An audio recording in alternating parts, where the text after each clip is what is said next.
Well, good afternoon. It's my great honor on behalf of the President and the First Lady to welcome you all to the White House. This is a distinguished group of American leaders, governors and members of Congress, and members of our cabinet. And we're grateful to have you all here. You know, for nearly 100 days, President Trump has been delivering on the promises that he made to the American people. The President's been fighting for American jobs every single day since he was elected, putting renewed emphasis on American energy, cutting through a mountain range of red tape from the last administration. And today, the administration outlined the President's vision for tax reform, which will include one of the largest tax cuts for individuals and businesses in the history of this country. Thanks to the President's leadership,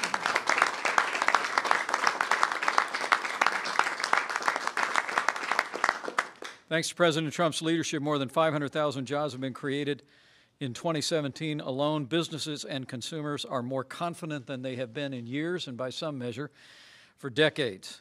It is truly extraordinary. In a word, President Trump has simply been in the promise-keeping business since Inauguration Day. He signed 28 bills into law, the most of any president since 1947, and he'll have signed some 30 executive orders in his first 100 days, including the action today. Well, and today the President is actually delivering on one more of his promises to the American people. Since day one, President Trump has been working tirelessly to uphold the Constitution and restore the proper balance between the states and the federal government. And that's been especially true with the President's focus on education. And as a former governor myself, I've always believed, as the President does, that education is a state and local function, and that decisions in education are best made by parents and teachers and local administrators. The decisions over our children's schools should be made by parents and local administrators, not by politicians or unelected bureaucrats in a far distant capital. The President believes the same thing, and the efforts that he will take today through this executive order will continue that process of empowering our families, empowering our states to ensure that every child in America has access to a world-class education. And so with a grateful heart, I say on behalf of the 45th President of the United States and on behalf of all those gathered here today, it is my high honor and distinct privilege to introduce to you the President of the United States, President Donald Trump.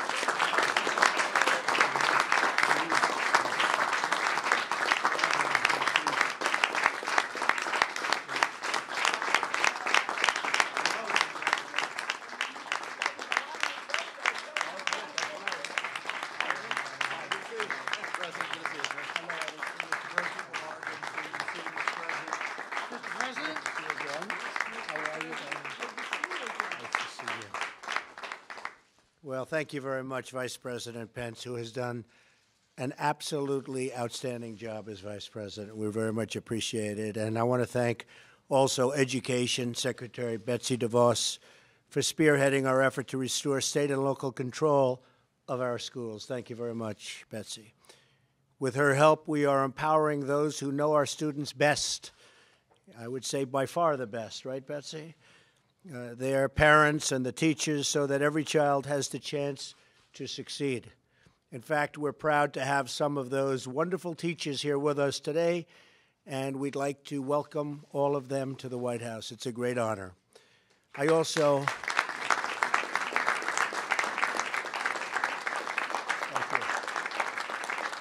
Thank you. Thank you very much. I also want to thank members of Congress, local leaders, and governors for joining us here today, including Governor Ivey of Alabama, a new and great governor. She will be fantastic. I've been hearing about you for years in the most positive way, so I'm not surprised that you're governor of Alabama. Congratulations. Tremendous. Governor Branstad, who is soon going to be heading out, I suspect, to a place called China. They love him, I will tell you. They really love the soon-to-be ambassador, but he also loves China. So it was a good combination. I was very happy to put it together. They're looking forward to seeing you. Very much so. Thank you. Thank you, Governor. Governor LePage of Maine, Governor Sandoval of Nevada, Governor Herbert of Utah, Governor Meade of Wyoming, We want to thank you all and everyone else for being with us. It's really an honor to have you in the White House. For too long, the federal government has imposed its will on state and local governments. The result has been education that spends more and achieves far, far, far less. My administration has been working to reverse this federal power grab and give power back to families, cities, states, give power back to localities. Before this administration, only one time in our nation's history had a president signed a bill that used the Congressional Review Act to cancel a federal regulation. In less than 100 days, I have signed 13 such congressional resolutions to cancel federal regulations and give power back to the people. And I'm very honored to have done so. I've also, thank you.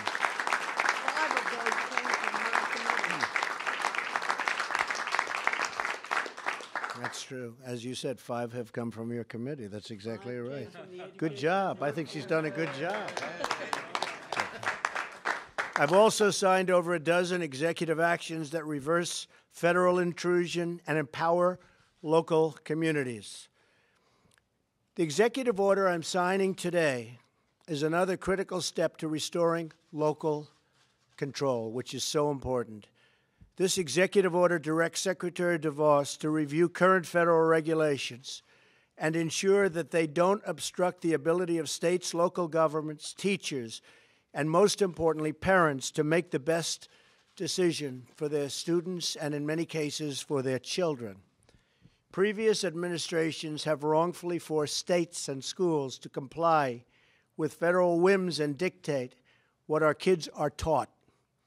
But we know that local communities do it best and know it best. The time has come to empower parents and teachers to make the decisions that help their students achieve success. That's what this executive order is all about. So important. Thomas Jefferson put it best when he said, "I believe the states can best govern our home concerns." With this executive order and the many actions we have taken in less than 100 days, we are providing our states and communities with control over the matters that are most important to them. Together, we are going to fight to give our children the bright and beautiful future they deserve.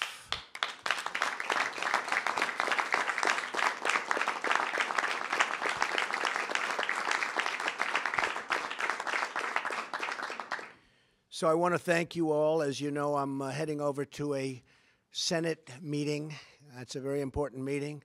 So I'll be leaving now, but I just wanted to introduce our really exceptional education secretary. She's caught on, you wouldn't believe it, all of the great things I'm hearing about you, Betsy. I'm very proud. So Secretary Betsy DeVos, thank you very much. Thank you.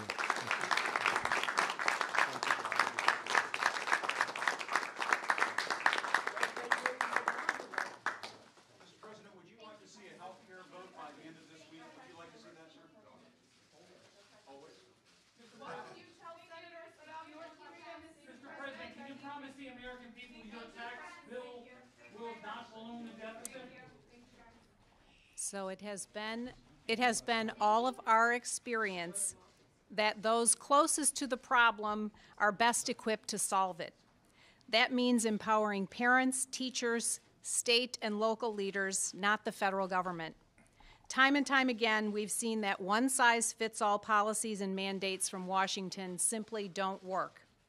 We can't have a cookie-cutter approach to education. Each state and each school have different challenges, and each individual student has unique needs. Our solutions should be as varied as the students we serve. The Every Student Succeeds Act was a good step in this direction, giving flexibility to states to best meet the needs of their communities. We're going to implement this law as Congress intended, not how the previous administration dictated. When we give decision-making power back to states and communities, students benefit. This executive order puts us on that track. So I thank the President for signing this executive order and for his commitment to an education policy that puts students first. It's my honor now to introduce the Governor of the great state of Nevada, Brian Sandoval.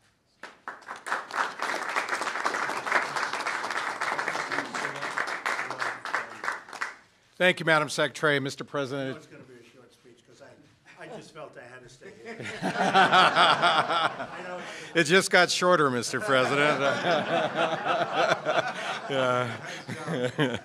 Mr. Vice President, members of Congress, my fellow governors, representatives, teachers, educators, it really is a privilege and honor to be with you all today. You know, in my home state of Nevada, I often say that what happens in our schools today will determine the future of our great state. And Mr. President, I know that your action today will empower every state to improve our delivery of education. Most importantly, it will allow governors across the nation to ensure that all states serve all students from all backgrounds. Now, as the incoming chair of the National Governors Association, I know that the governors will collectively continue to act as the national voice on federalism. And as the leaders of education in our states, we look forward to working with this administration to ensure our role is reflected in federal policy. Now, over time, the Department of Education's obligations have grown beyond its initial charge, and many well-intended acts resulted in states feeling more and more constrained by federal rules. Today, Mr. President, your signing of this executive order will place the states back in the driver's seat. Thank you, sir.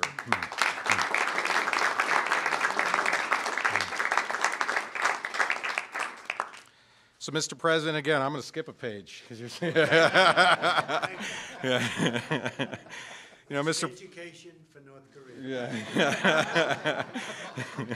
I like education. This is even better than I hoped for, Mr. President. The Every Student Succeeds Act embodies the vision you have for education and the limited role of the federal government. Mr. President, you have changed the game for the better in the United States of America, and for that, I thank you for your leadership. Thank you, ladies and gentlemen.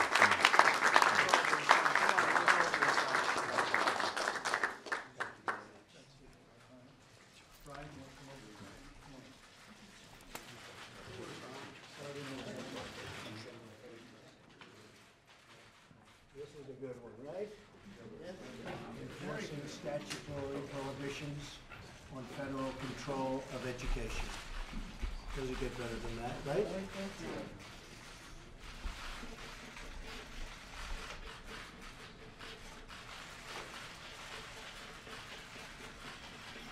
All right, so who should get this pen? Virginia Fine. Or a teacher from Virginia. Yes. You want to do that? Come on. Absolutely.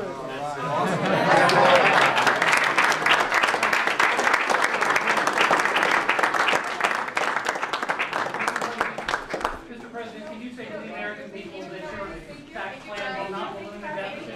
It's a great plan. It's going to put people back to work. Good luck, everybody.